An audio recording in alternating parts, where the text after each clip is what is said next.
সুস্বাদু কিচেনে সবাইকে স্বাগত। চলে এলাম আজকে একটা নতুন রেসিপি নিয়ে। চলুন তাহলে দেখি না আজকে রেসিপিটি। আজকে বানিয়ে নেব মাওয়া আইসক্রিম। এটা দুধটাকে ঘন করে,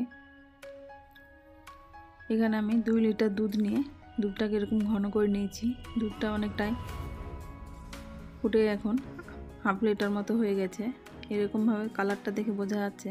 এখন দিয়ে দিচ্ছি 2টো এলাচ থেতো করে নিয়ে, আর চিনি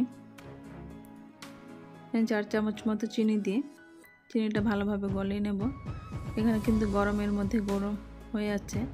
এখন যে খোয়া ক্ষীর আছে, হোমমেড খোয়া ক্ষীর, সেটা এখন 2 চামচ মতো দিয়ে দুধের সঙ্গে ভালোভাবে মিশিয়ে নেব। দুধটা এখানে ভালোভাবে ফোটানো হয়ে গেছে। 5 মিনিট মতো ফুটিয়ে নিলাম এলাচ দেওয়ার পরে। এলাচের ফ্লেভারটা খুব সুন্দর বেরিয়ে গেছে।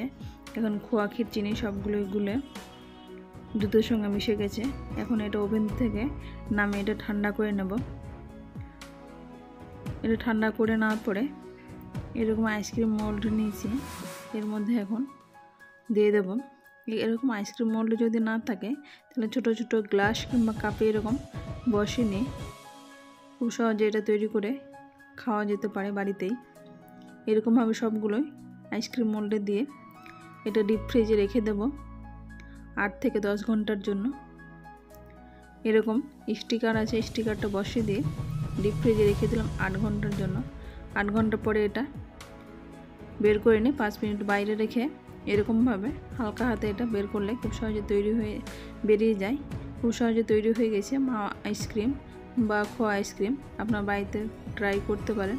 আর কমেন্ট বক্সে কমেন্ট করবেন। আমার চ্যানেল নতুন বন্ধু হয়ে থাকেন তাহলে সাবস্ক্রাইব করে পাশে থাকার অনুরোধ রইল।